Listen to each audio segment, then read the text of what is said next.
ఉగ్రవాదులను భారత్కి అప్పగించాలి, ఇవి జరిగితేనే పాకిస్తాన్తో చర్చలు, మాకు ఎలాంటి మధ్యత్వం అక్కర్లేదు, అమెరికా ఉపాధ్యక్షుడు వాన్స్కు మోడీ స్పష్టం చేసినట్టు CNN ఇండియా టుడే కథనాలు.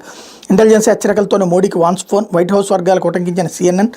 ఉన్నత స్థాయి సమావేశం నిర్వహించిన మోడీ, పాక్ నుంచి బుల్లెట్ వస్తే శతఘ్నులతో బదులు కాల్పుల విరామ ఉల్లంఘన జరిగితే ఆర్మీ చీఫ్ సర్వాధికారాలు ఇస్తూ ఆదేశాలు అన్నటువంటి వార్తని హైలైట్ చేశారు. లేకపోతే హే రామ్ అంటూ జగన్ జమానాలు 274 కోట్ల హాంపట్, వాలంటీర్లకు శిక్షణ పేరిట నయా దోపిడీ, పేరుకు రామ్ ఇన్ఫో, అక్కడి నుంచి ఐప్యాక్ సూపర్ స్కెచ్తో రామ్ కేటా 68 కోట్లు చెల్లింపు, వాలంటీర్లకు ఎలాంటి శిక్షణ ఇవ్వని కంపెనీ, వైసీపీకి ఉపయోగపడేలా ఐప్యాక్ తర్ఫీదు, ప్రతిఫలంగా రామ్ నుంచి ఆ సంస్థకు సొమ్ములు నిధులపై విచారణ జరిపితే వాస్తవాలు వెలుగులోకి అంటూ జగన్ సర్కారు గ్రామ వార్డు సచివాలయ ఉద్యోగులకు శిక్షణ పర్యవేక్షణ సమన్వయం కోసం రామ్ ఇన్ఫో అనే సంస్థ కాంట్రాక్ట్ ఇచ్చారు. వాలంటీర్ శిక్షణ పేరిట ఏటా 68 కోట్లు చొప్పున చెల్లించారు. వాలంటీర్లకు రామ్ ఇన్ఫో ఎలాంటి శిక్షణ ఇవ్వలేదు. వైసీపీకి ఎన్నికల వ్యూహకర్తగా పనిచేసిన ఐప్యాక్ అనధికారికంగా వారికి శిక్షణ ఇచ్చింది. అది కూడా గత ఎన్నికల్లో వైసీపీకి ఓట్లు వేయించడం, ప్రతిపక్షాలపై తప్పుడు ప్రచారం చేయడంపై మాత్రమే తర్ఫీదు ఇచ్చింది. రామ్ ఇన్ఫోకు 4 ఏళ్లలో 274 కోట్లు చెల్లించారు. కానీ వాలంటీర్లకు అసలు శిక్షణ ఇవ్వని రామ్ ఇన్ఫోకు చెల్లించిన సొమ్ము ఎక్కడికి వెళ్ళినట్టు, పరోక్షంగా శిక్షణ ఇచ్చిన ఐప్యాక్ చేరినట్టు బలమైన ఆరోపణలు ఉన్నాయన్నటువంటి వార్తని హైలైట్ చేశారు.